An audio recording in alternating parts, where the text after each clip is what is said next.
So what are the areas of technical analysis a technical analyst should be aware of? Okay, so technical analysis, it first of all revolves around charting. So one thing which you cannot ignore ever is the charting techniques.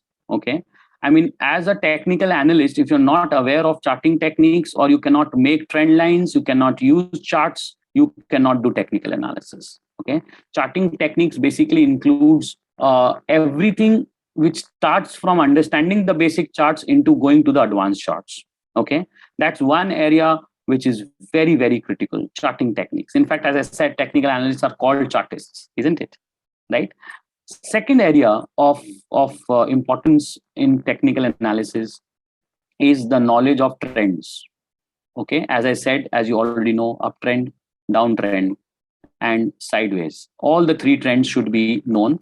Plus, you should know how to draw a trend line. This is something which takes years of mastery to kind of become a pro, because trend lines can be prepared or made, and I can teach you how to make a trend line in 5 minutes, but it will take you years of experience to see and spot a trend without making a trend line also.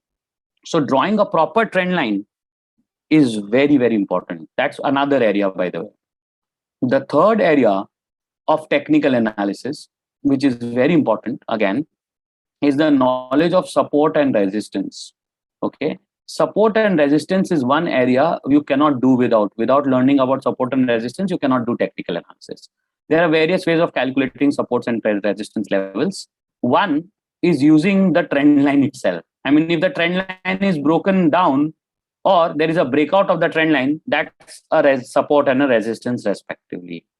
By the way, remember, as I said, that if suddenly a stock goes up from its main channel, it's called breakout. Similarly, if suddenly a stock goes down from its main channel, it's called breakdown or reverse breakout. Some people say reverse breakout, some authors, some people will say breakdown. You can use any word you want. Okay. Now, when a breakout or breakdown happens, that's also a support and resistance. You say a major support has been broken. Support and resistance can also be looked at using moving averages, which means using moving averages, you can draw some lines of moving averages and you can find out where the support and resistance is. Support and resistance we learn using pivot points also. Pivot point is a very important study in technical analysis, and we will do that, pivot points. And support and resistance can also be calculated using Fibonacci sequence.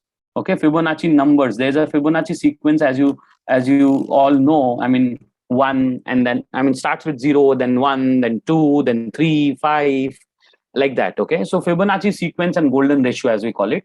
Using that also, you can calculate support and resistance. I will show you the essentials, something which will help you to start making money from the stock markets. You don't need to get into the details. I will give you enough material to make big money in the markets. You have to keep your patience. Okay, keep your patience high, please. Very, very important. Okay, the fourth area in technical analysis, which is recently a lot of people have actually started again focusing on it, is your knowledge of Japanese candlestick patterns. Okay, I mean, this is one of the oldest techniques in the technical analysis world, which kind of lost its importance midway somewhere, and then over the last 10-15 years, again people have started believing in it. Again, people started reading Stevenson. Again, people are researching about the Japanese candlestick patterns. Now, Japanese candlestick patterns are different from chart patterns. Okay, so I'll need to kind of orient you about this. So there are three types of Japanese candlestick pattern, more or less. One is a single candlestick pattern. Again, second one is a double candlestick pattern. And third one is a multi candlestick pattern or triple candlestick pattern, which is mostly the most reliable. Okay. Now, what exactly is a candlestick pattern? So see, if this is a chart, okay, and it's a candlestick chart, and I'm representing the prices. So see, some people can represent the price like line charts, okay, like a snake. But candlesticks are like these, you know. I mean, candlesticks look like these could be like this, it could be like this. Even there are various candlestick patterns, red and green, right? Now, please remember that on a stock chart, The horizontal x-axis, this is the x-axis, right? If this were Cartesian axis, you know this is x-axis and this is y-axis. The x-axis will always have the time horizon. What will it have?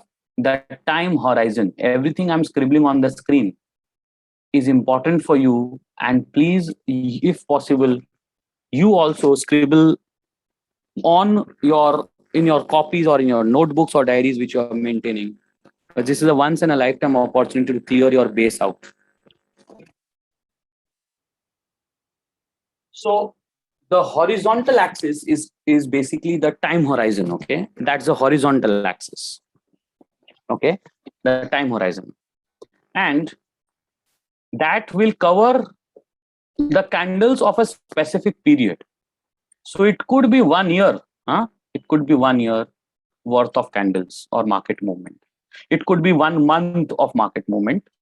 That depends on something else. And what is that something else? That depends on the time frame chosen by you.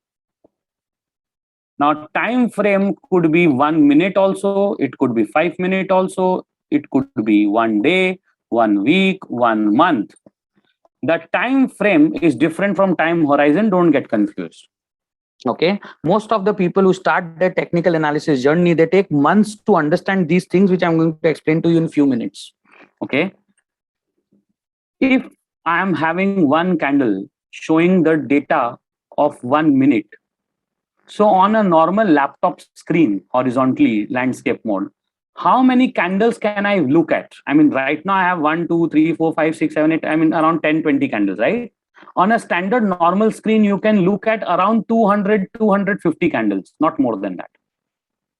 Okay.